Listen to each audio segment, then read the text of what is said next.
السلام عليكم ورحمة الله.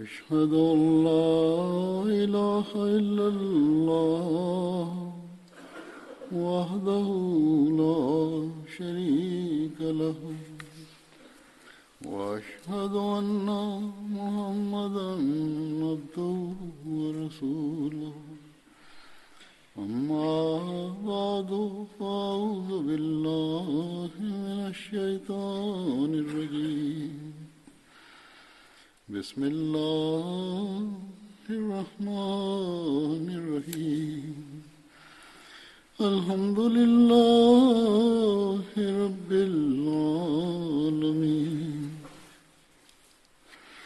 الرحمن الرحيم مالك يوم الدين إياك نعبد وإياك نستعين اهدنا الصراط المستقيم صراط الذين أنعمت عليهم غير المغضوب عليهم ولا الضالين.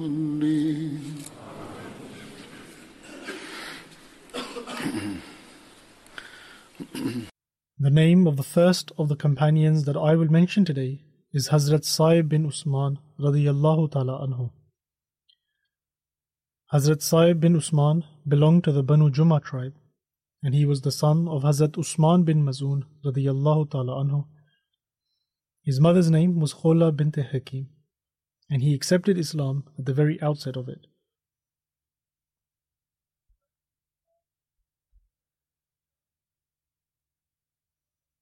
Hazrat Sa'ib bin Usman participated in the second migration towards Abyssinia along with his father and his uncle Hazrat Qudama.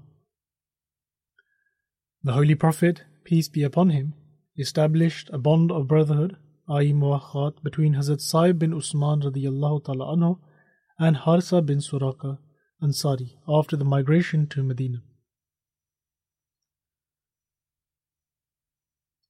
Hazrat Sa'ib bin Usman radiyallahu ta'ala anhu is also mentioned among the companions who were appointed as the archers of the Holy Prophet, peace be upon him.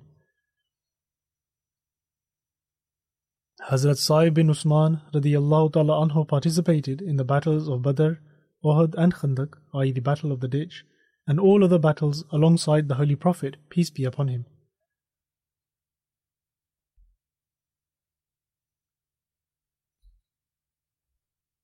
The Holy Prophet, peace be upon him, appointed Hazrat Sa'ib bin Usman as the Amir of Medina during the Battle of Bawat.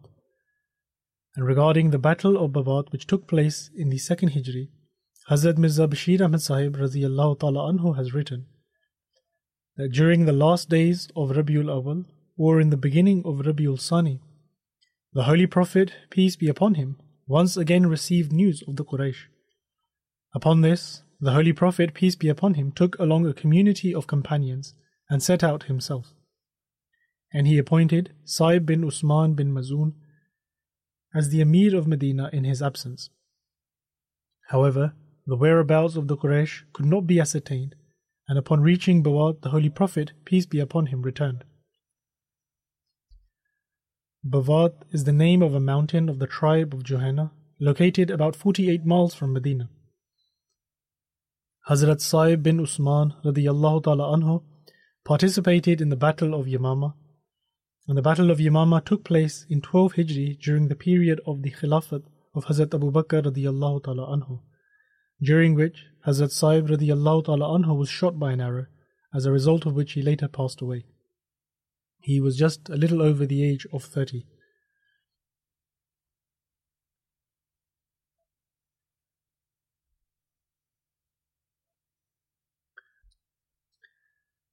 The next companion to be mentioned is Hazrat Zamra bin Amr Juhni radiyallahu ta'ala anhu. Hazrat Zamra radiyallahu ta'ala anhu's father's name was Amr bin Adi, and some also report his father's name as Bishr. Hazrat Zamra was a confederate of the tribe of Banu Tarif. However, according to some, he was a confederate of the tribe of Banu Saida, which was the tribe of Hazrat Sa'd bin Ubadah. Confederate means that they had a mutual agreement to help each other should a need arise.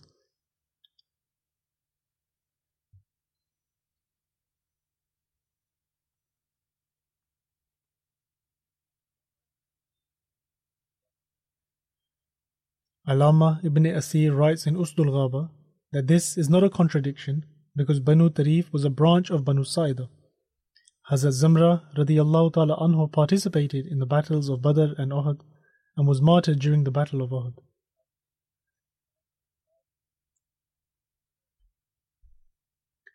The next companion to be mentioned is Hazrat Sa'd bin Suhail radiyallahu ta'ala anhu. Hazrat Sa'd was from among the Ansar, i.e. the inhabitants of Medina, and some have reported his name as Sayyid bin Suhail. Hazrat Sa'd participated in the battles of Badr and Uhud. He also had a daughter whose name was Huzayla, and this is all that is known about him. The next companion is Hazrat Sa'd bin Ubaid radiyallahu ta'ala anhu, who was a Badri companion. Hazrat Sa'd bin Ubaid radiyallahu ta'ala anhu participated in all the battles alongside the Holy Prophet, peace be upon him, including the battles of Badr, Uhud and Khandaq. His name has also been reported as Sayyid, and he was known by the title of Qari, and his epithet was Abu Zayd.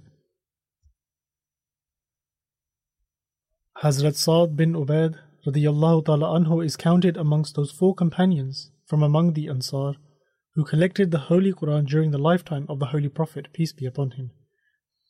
His son, Umair bin Sa'd, ruled over a part of Syria during the Khilafat of Hazrat Umar radiyallahu ta'ala anhu. According to one narration, Hazrat Sa'd bin Ubaid radiyallahu ta'ala anhu used to lead the prayers in the Quba mosque during the lifetime of the Holy Prophet, peace be upon him. And he was also appointed to lead the prayers during the Khilafat of Hazrat Abu Bakr radiyallahu ta'ala anhu and also Hazrat Umar radiyallahu ta'ala anhu. Hazrat Sa'd bin Ubaid radiyallahu ta'ala anhu was martyred during the Battle of Qadisiyah in 16 Hijri. And at the time of his martyrdom, he was 64 years of age.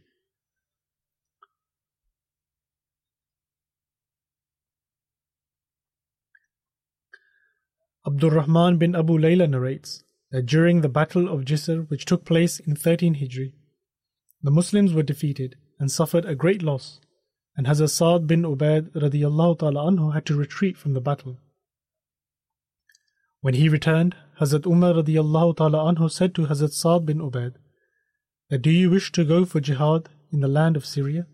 For Muslims have been brutally attacked there and have suffered a great loss. And so, you may go there if you wish to. And also due to this bloodshed and the loss they have suffered, the enemy has become fearless over them." Hazrat Umar radiyallahu ta'ala anhu further said that perhaps you will be able to wash away the stain of humiliation that is left with you due to the defeat. This is because he had retreated from the Battle of Jisr and the Muslims had suffered a great loss. Hence, Hazrat Umar radiyallahu ta'ala anhu said to him that if he wished to remove the stain of this humiliation and defeat, there was a battle taking place towards Syria as well. However, Hazrat Sa'd radiyallahu ta'ala anhu replied that he will not go to any other land besides the land from where he had fled or returned unsuccessfully. Furthermore, he said, "I will only go after the enemy who succeeded in what they set out to do against me." In other words, he referred to the enemy that had become victorious in the battle against him. Hence, Hazrat Sa'd bin Ubaid radiyallahu ta'ala anhu returned to Qadisiyah and was martyred in combat. Abdul Rahman bin Abu Layla further relates that Hazrat Sa'd bin Ubaid radiyallahu ta'ala anhu addressed the people and said that we will fight the enemy tomorrow and we shall be martyred. Therefore you should neither wash the blood from our body and nor dress us in any other clothes for burial besides the clothes we are wearing. In one of the previous sermons, I mentioned a brief account of the Battle of Jisr. However, in relation to this, I will share a few more details. As I have mentioned, the Battle of Jisr was fought in the 13th year after Hijrah on the bank of the Euphrates between Muslims and Iranians. The commander-in-chief of the Muslims was Hazrat Abu Ubaid Saqfi, whereas the commander-in-chief of the Iranians was Bahman Jadwiya.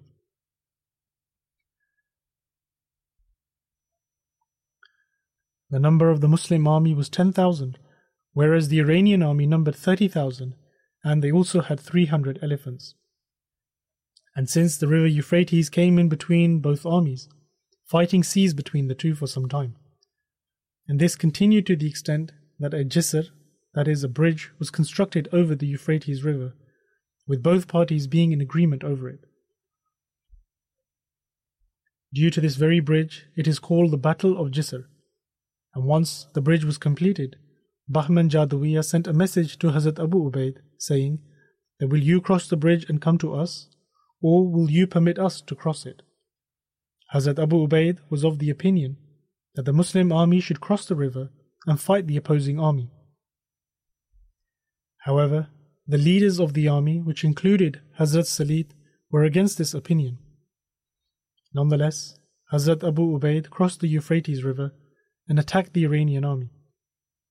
This battle continued in this manner for a short period, and a little while later Bahman Jadwiya saw his army scattered around, and he saw that the Iranian army was retreating, upon which he ordered the elephants to be moved to the front. As a result of the elephants moving to the front, the rows of the Muslims were broken and became disorganized. The Muslim army began to scatter to different places, and Hazrat Abu Ubaid said to the Muslims that, O servants of Allah, attack the elephants and cut off their trunks. Having said this, Hazrat Abu Ubaid himself advanced and attacked an elephant and cut off its trunk. Upon seeing this, the remaining army also quickly began to fight, and they cut off the trunks and feet of several elephants and killed those that were riding on them. Coincidentally, Hazrat Abu Ubaid came face to face with an elephant, and he struck his sword and cut off its trunk. However, he was trampled under its feet and was martyred. Following the martyrdom of Hazrat Abu Ubaid, 7 men, one after the other, grabbed hold of the Islamic flag, and each one was martyred during the battle. The 8th individual was Hazrat Musanna, who grabbed hold of the Islamic flag and intended to make another valiant attack. However, the rows of the Muslim army were unorganized, and having seen 7 of their leaders being martyred one after the other, people began to disperse in different directions, and some even jumped into the river.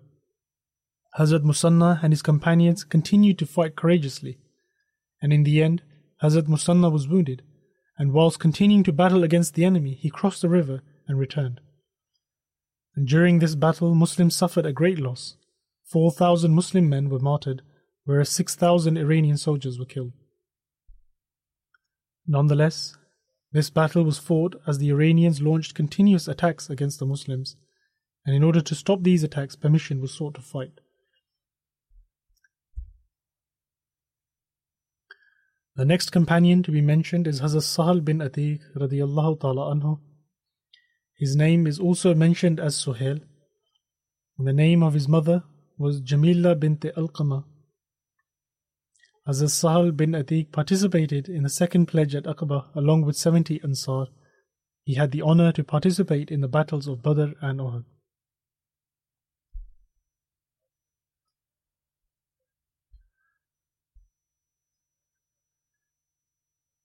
The next companion to be mentioned is Hazrat Suhail bin Rafi radiyallahu ta'ala anhu.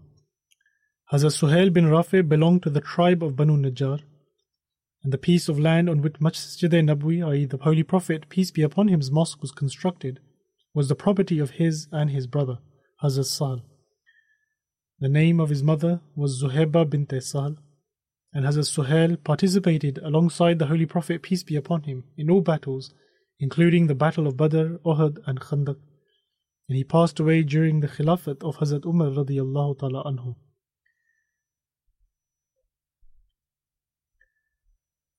In regards to the migration of the Holy Prophet, peace be upon him, to Medina, I will mention what Hazrat Muslim Maud radiyallahu ta'ala anhu has written. Hazrat Muslim Maud radiyallahu ta'ala anhu writes, While the Holy Prophet, peace be upon him, was in Medina, everybody longed to have the honor of being his host. As his camel passed through a lane, families would line up to receive him. With one voice they would say, "Here we are with our homes, our property, and our lives to receive you and to offer our protection to you. O Prophet of Allah, come and live with us."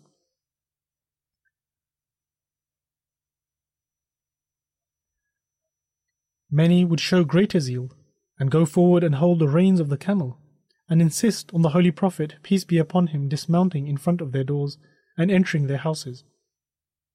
Politely, the Holy Prophet, peace be upon him, would refuse, saying that leave my camel alone. Today she is under the command of God, and she will stop where God wants her to stop. Ultimately, he stopped on a site which belonged to the orphans of the Banu Najjar tribe, which was situated to one side of Medina. The Holy Prophet, peace be upon him, dismounted and said that it seems that this is where God wants us to stop. The Holy Prophet, peace be upon him, then made inquiries as to who was the owner of that plot of land, and it was discovered that the land belonged to a few orphans. A trustee of the orphans came forward and said that the property belonged to such and such orphans, and offered the site for the use of the Holy Prophet, peace be upon him. The Holy Prophet, peace be upon him, replied that he would not accept the offer unless he were allowed to pay. A price was then settled, and the Holy Prophet, peace be upon him, decided to build a mosque and some houses on it.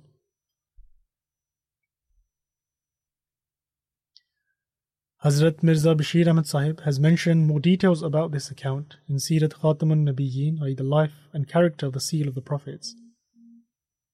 He writes, "Upon arriving in Medina, the first task was the construction of Masjid-e-Nabwi. The place where the camel of the Holy Prophet, peace be upon him, chose to rest was the property of two children from Medina named Sahal and Suhail, who lived in the guardianship of Hazrat Asad bin Zurara. This was a vacant land on which a few date palms had been planted in one area, and in another area there were ruins, etc. The Holy Prophet, peace be upon him, selected this plot to construct the Masjid-e-Nabwi and his own living quarters. And this plot of land was purchased for 10 dinar, and then the surface was levelled and cleared of trees, after which the construction of Masjid-e-Nabwi began. However, according to another narration, the payment for this piece of land was made by Hazrat Abu Bakr Siddiq radiyallahu ta'ala anhu. However, Hazrat Mirza Bashir Ahmad Sahib further writes that the surface was levelled and cleared of trees, after which the construction of Masjid-e-Nabwi began. The Holy Prophet, peace be upon him, supplicated to Allah and laid the foundation stone himself. And just as in the construction of the mosque at Quba, the companions worked as builders and labourers, the Holy Prophet, peace be upon him, would also participate at times. And occasionally, while lifting bricks, the companions would recite the following couplet of Abdullah bin Rawaha, that is, Hazal himalu la himala khaybara, Haza abarru rabbana wa athar. Meaning, this burden is not the burden of Khaybar's commercial goods, which arrive loaded on the backs of animals.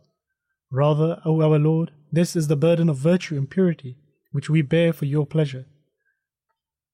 At times, the companions would recite the following couplet of Abdullah bin Rawaha, that is, Allahumma innal ajra ajrul akhirah, farhamil ansara wal muhajira. Meaning, O our Allah, true reward is merely that of the hereafter, and by your grace send down mercy upon the Ansar and Muhajirin.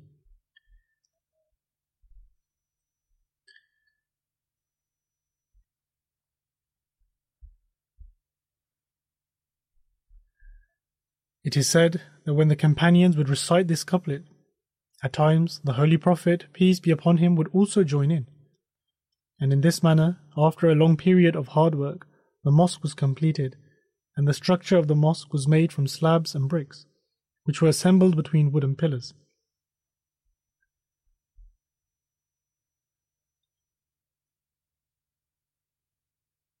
In those days, in order to build a solid structure, they would make columns from wood, and in between that, they would place bricks and mud in order to strengthen it.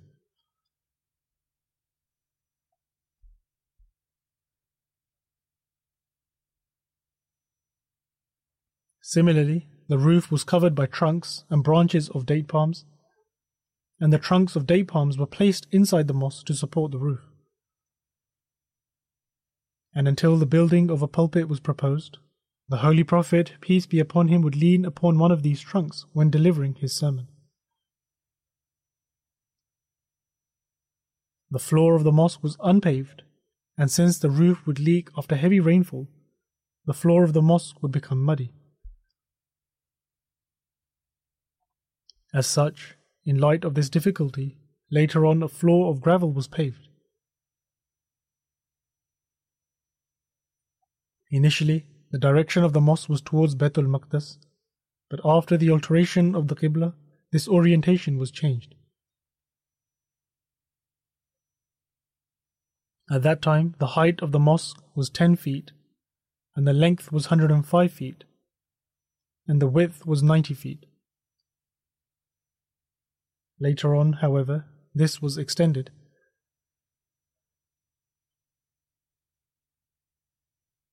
And this area of 105 feet by 90 feet can accommodate approximately 15 to 1600 worshippers.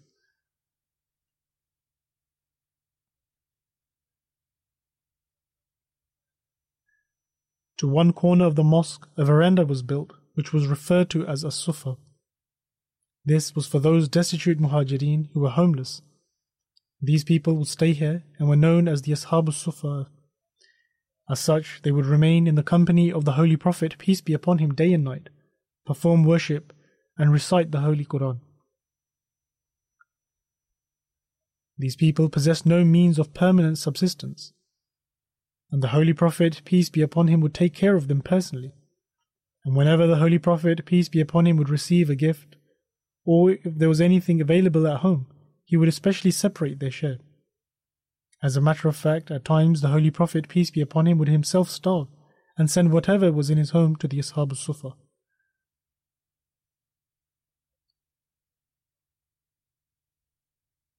The Ansar, i.e. the inhabitants of Medina, would also remain engaged in their hospitality in as much as possible, and would often attach clusters of dates within the mosque.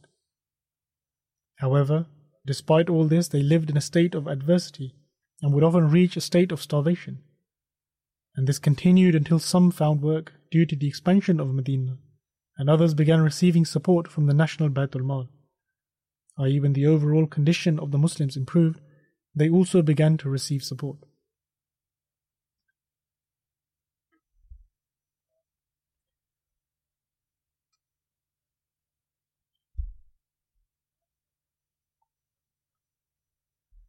Then a place of residence was constructed for the Holy Prophet, peace be upon him, adjacent to the mosque.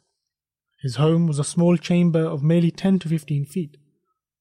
A single entrance led from this chamber to the mosque, from which the Holy Prophet, peace be upon him, would enter the mosque to lead the prayers. And when the number of his wives increased, additional living quarters were also built for the Holy Prophet, peace be upon him, alongside the first. The homes of various other companions were also built in close proximity of the mosque. This was Masjid-e-Nabwi, which was constructed in Medina. In that era, since there was no other public building where tasks of national importance could be performed, the mosque also served as the headquarters of administration. It was here that the assembly of the Holy Prophet, peace be upon him, would take place. It was here that all types of consultation took place. Legal verdicts were passed from here. It was from here that injunctions would be issued forth. And this was also the official guest house. In short, it served as a center of any task of national importance.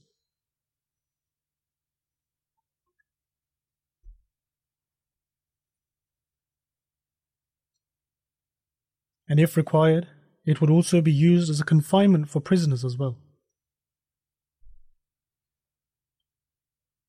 And there were many prisoners who, when they saw the Muslims worship and their mutual love and respect, many of them converted to Islam.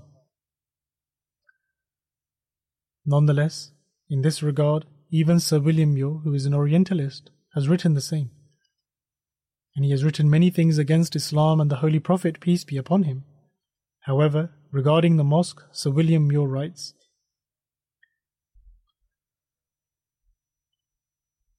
But though rude in material and comparatively insignificant in dimension, the Mosque of Muhammad is glorious in the history of Islam. Here the Prophet and his companions spent the greater portion of their time. Here the daily service, with its oft-recurring prayers, was first publicly established. Here the great congregation assembled every week and trembled often while they listened to the orations of the Prophet and his messages from heaven. Here he planned victories. From this spot he sent forth convoys to kings and emperors with summons to embrace Islam. Here he received embassies of contrite and believing tribes, and from hence issued commands which carried consternation amongst the rebellious to the very outskirts of the peninsula. Hard by, in the room of Aisha, he passed away, and there he lies buried alongside his two caliphs.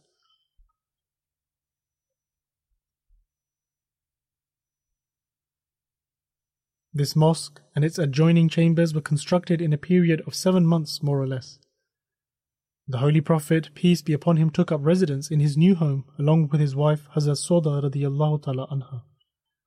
Various other Muhajirin also acquired land from the Ansar and built homes in close proximity of the mosque. And those who could not obtain land near the mosque constructed their homes at a distance from the mosque. Others were fortunate enough to procure pre-constructed houses from the Ansar. In any case, Hazrat Suhail and his brother had the good fortune of offering their land for this great center of Islam.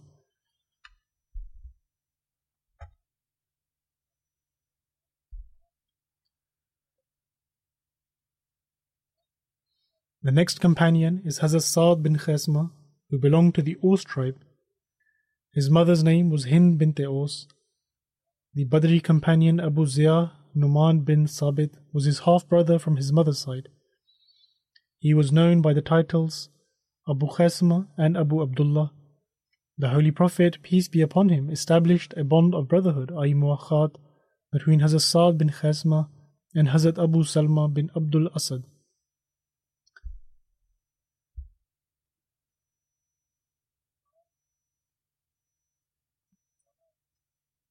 Hazrat Saad was one of the 12 chiefs appointed to supervise the Muslims of Medina during the second pledge at Aqaba. And with regards to how the 12 chiefs were chosen and the details about the incident and also their names, in relation to this, Hazrat Mirza Bashir Ahmad Sahib has written the following in Sirat Khatamun Nabiyyin.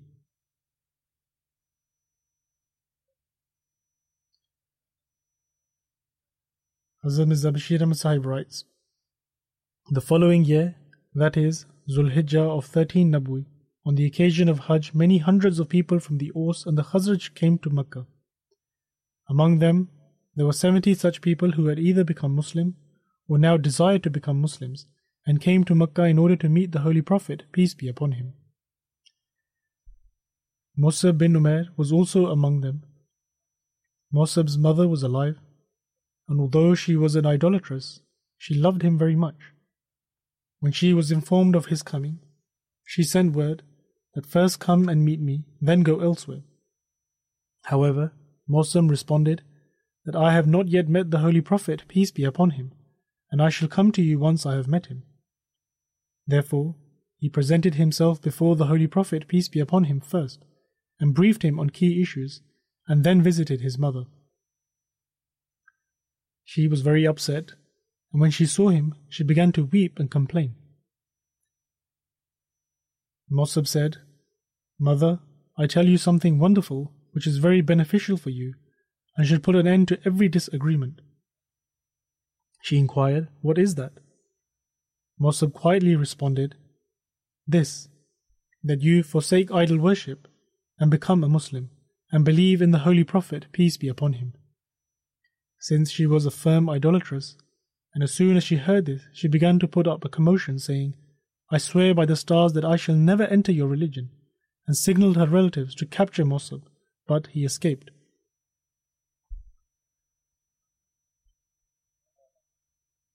However, the Holy Prophet, peace be upon him, had been informed of the arrival of the Ansar by Musab, and a few of them had also met the Holy Prophet, peace be upon him, personally. On this occasion, since a collective and private meeting was necessary, therefore after the rites of Hajj, the middle dates of the month of Zulhijjah were set for this purpose. On that day, near the middle of the night, all these people were to come and meet the Holy Prophet, peace be upon him, in the same valley as last year, so that a private meeting could be held in peace and complete attention. The Holy Prophet, peace be upon him, ordered the Ansar that do not come as a group, but arrive in pairs of 1 or 2 to the valley at the appointed time, in case that they attract the attention of the enemy.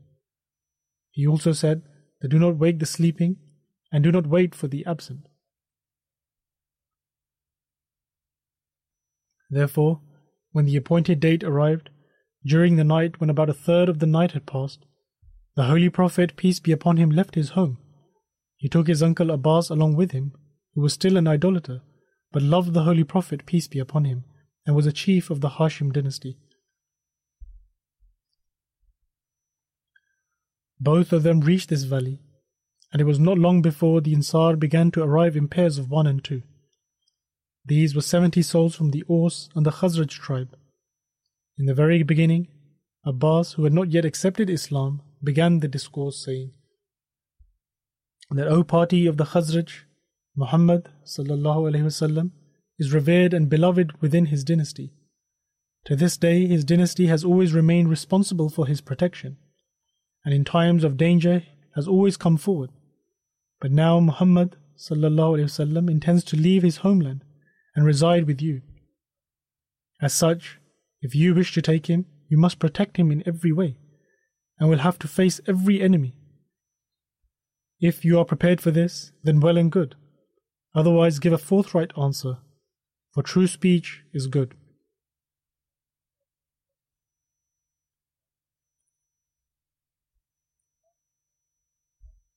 Bara bin Marur, an aged, influential man from the tribe of the Ansar, said, Abbas, we have heard your address, but we would like to hear the Holy Prophet, peace be upon him, from his own blessed tongue, that he may expound the responsibility which he wishes to put upon us. Upon this, the Holy Prophet, peace be upon him, recited a few verses from the Holy Quran and described the teachings of Islam in a brief address. And whilst alluding to Huququllah and Huququl Ibad, the Holy Prophet, peace be upon him, said, With regards to myself, all I desire is that just as you protect your dear ones and your kindred, if need be, you deal with me in the same manner.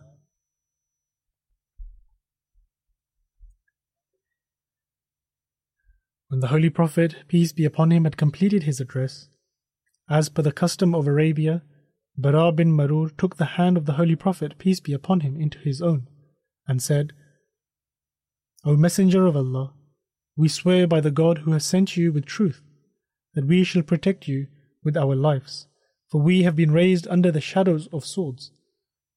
And he had not yet completed his statement when Abul Haytham bin Tayhan, who was among those who accepted Islam and was also sat there, interjected and said that, O Messenger of Allah, we have had long relations with the Jews, and by supporting you they shall be severed. May it not happen that when Allah grants you victory, you leave us and return to your homeland, and we are left with nothing.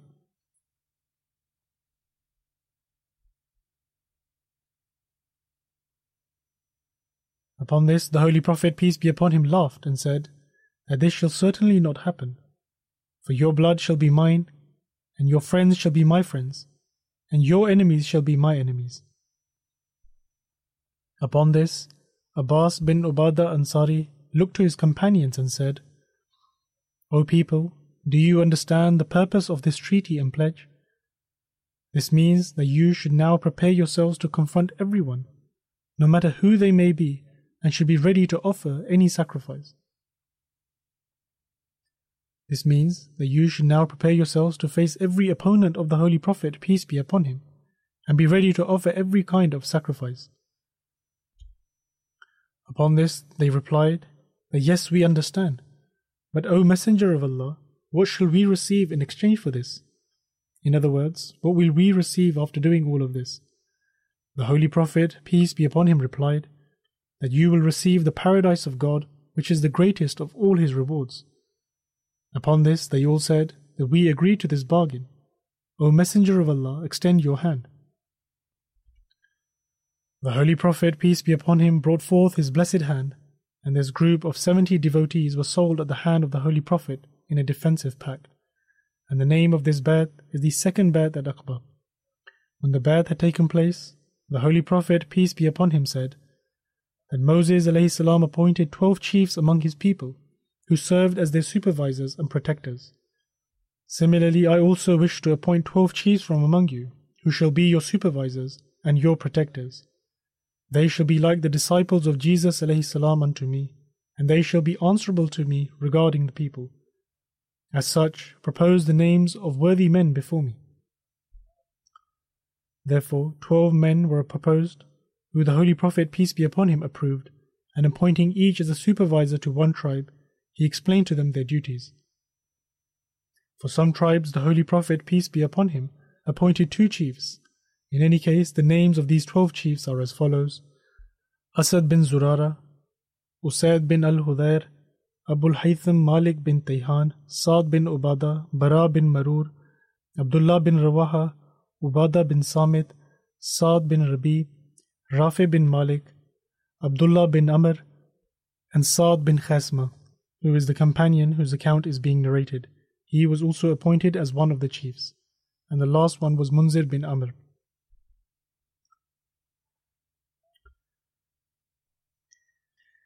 During the migration to Medina, the Holy Prophet, peace be upon him, resided at the house of Hazrat Kulsum bin al-Hidam in Quba. It is also narrated that the Holy Prophet, peace be upon him, stayed at the house of Hazrat Saad bin Khasma. Likewise, it is narrated that although the Holy Prophet, peace be upon him, stayed at the house of Kulsum bin al-Hidam, but when the Holy Prophet, peace be upon him, left the house to go sit amongst the people, it was at the house of Hazrat Saad bin Khasma. After the first Bay'at al-Aqaba, the Holy Prophet, peace be upon him, sent Hazrat Musab bin Umair for the moral and spiritual training of Medina's new converts. Shortly after, Musab sought permission from the Holy Prophet, peace be upon him, to lead their own Friday prayers. Upon this, the Holy Prophet, peace be upon him, granted him permission and guided him on the matter. Accordingly, the first Friday prayer offered in Medina under these guidelines was at the house of Hazrat Saad bin Khasma, and the reference for this narration is from Tabqatul Kubra.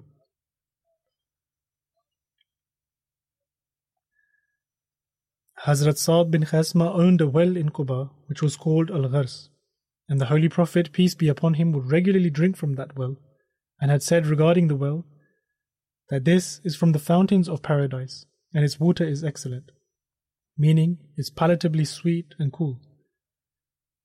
And upon the Holy Prophet, peace be upon him's demise, it was from this well's water that his body was washed.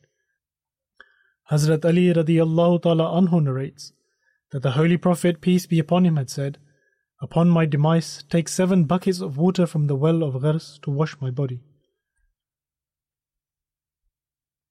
Abu Ja'far bin Muhammad Ali narrates that the Holy Prophet, peace be upon him's body was washed thrice. He was washed with the water and leaves of tamarisk with his upper garment still on, meaning that his shirt was not taken off. Hazrat Ali, Hazrat Abbas and Hazrat Fazl radiyallahu anhum washed the body of the Holy Prophet, peace be upon him, after his demise. And according to another narration, Hazrat Usama bin Zaid, Hazrat Shukran and Hazrat Aus bin Khawali radiyallahu anhum also took part in the washing of the Holy Prophet's body. For many Muslim migrants who were escaping the persecution of the Meccan Quraysh, and upon reaching Medina, the first place of arrival would often be Hazrat Saad bin Khasma's house. That is, all who would freshly arrive after migration would temporarily rest at his house. Some of the known names of those people are as follows: Hazrat Hamza, Hazrat Zaid bin Harsa, Hazrat Abu Kabsha, who was a slave freed by the Holy Prophet, peace be upon him, Hazrat Abdullah bin Masud, and many others. When these companions migrated, upon reaching Medina, they stayed at the house of Hazrat Saad bin Khasma. Sulaiman bin Abban narrates that when the Holy Prophet, peace be upon him, set out for the Battle of Badr, both Hazrat Saad bin Khasma and his father made intent of setting out with him. when it was brought to the attention of the Holy Prophet, peace be upon him, that both father and son from a single household are setting out together, the Holy Prophet, peace be upon him, instructed that only one shall set out, and to decide who goes, they should cast lots. Hazrat Khasima told his son Saad, as only one of us can go for battle, I advise you to stay at home with the women and to protect and guard them. Hazrat Saad replied, had this been a matter related to something other than paradise, I would surely have given precedence to your request, but I myself am envious of martyrdom. Upon this they both casted lots, which came in favour of Hazrat Saad. He thus set out for battle alongside the Holy Prophet, peace be upon him, and was martyred in the battle of Badr. He was martyred at the hands of Amr bin Abd Wud, while according to another narration, it was by Taymah bin Adi. Hazrat Hamza killed Taymah in the battle of Badr, whereas Hazrat Ali killed Amr bin Abd Wud in the battle of the Ditch.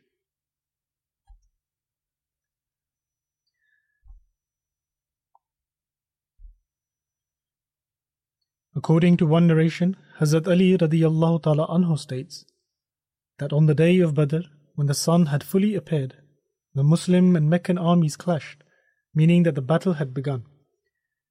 He says, I went in pursuit of a person and saw that Saad bin Khasma fighting an idolater atop a sand dune, and the idolater martyred Hazrat Saad radiyallahu anhu. The idolater was on horseback and was wearing a chain armor. He then got off the horse, for he had recognized me, but I had not recognized him yet. He invited me to engage in a battle with him, and I responded by pursuing him.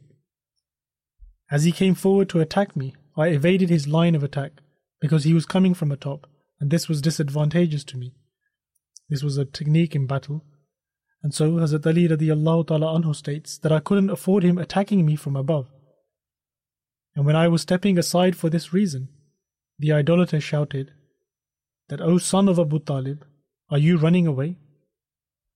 And so I responded that it is impossible for the son of Ishtara to run away, meaning that he could never run away.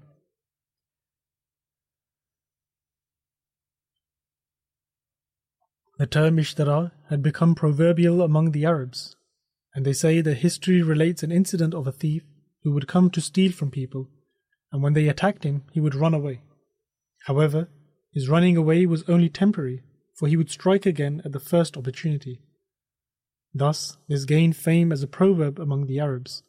In other words, you evade the enemy as a strategy to attack again.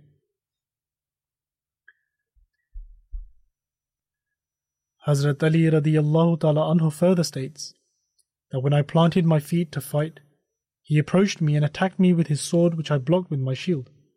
And I swung my own sword at his shoulder with such force that it penetrated his armor. And I was convinced that my sword would bring about his end when I noticed the silver glimmer of blade in my periphery.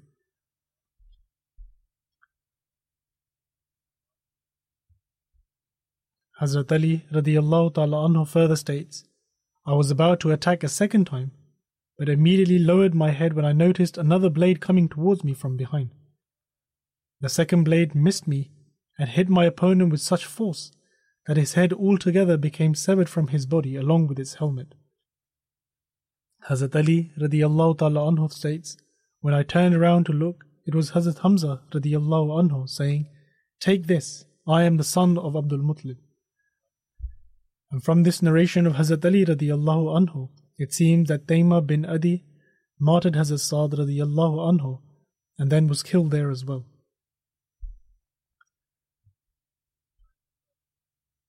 According to another narration, during the Battle of Badr, the Holy Prophet, peace be upon him, had two horses.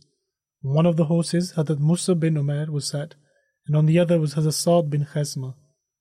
Hazrat Zubair bin Awam and Hazrat Miqdad bin Aswad also took turns to sit on them. There are various narrations in the accounts of history in relation to the number of horses the Muslims had during the Battle of Badr. According to Hazrat Mirza Bashir Ahmad Sahib radiyallahu anhu, during the Battle of Badr, the Muslims had 70 camels and 2 horses. However, other historical sources cite the number of horses as 3 and 5 as well.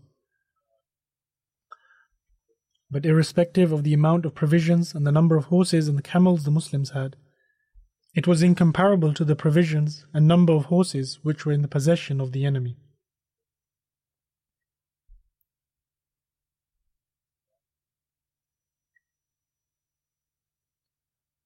However, when the Muslims were attacked and the Muslims were compelled into engaging into a battle, the non-believers came with the intention to completely obliterate Islam. At that moment, the Muslims did not look at their provisions and horses. In fact, they had a fervent passion to offer sacrifice in the way of Allah the Almighty, as is evident from their response. They did not have any worldly desire at all. Rather, it was simply the desire to offer their lives for the sake of Allah the Almighty. And it was for this reason that the son said to his father that he cannot give him precedence. In any case, it was the heartfelt passion to offer a sacrifice which God Almighty accepted and granted them victory. May God Almighty continue to elevate the station of the companions.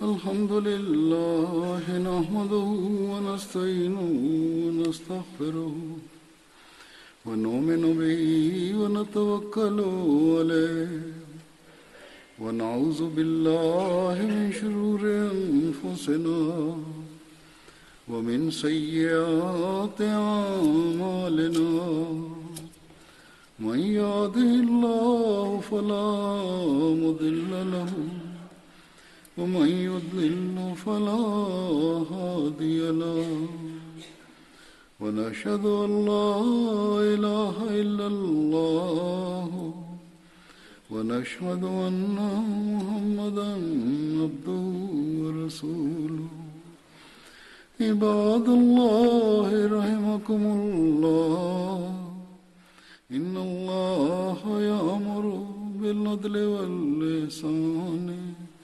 وإيتاء ذي القربى وينهى عن الفحشاء والمنكر والبغي يعظكم لعلكم تذكرون اذكروا الله يذكركم وادعوه يستجب لكم ولذكر الله أكبر.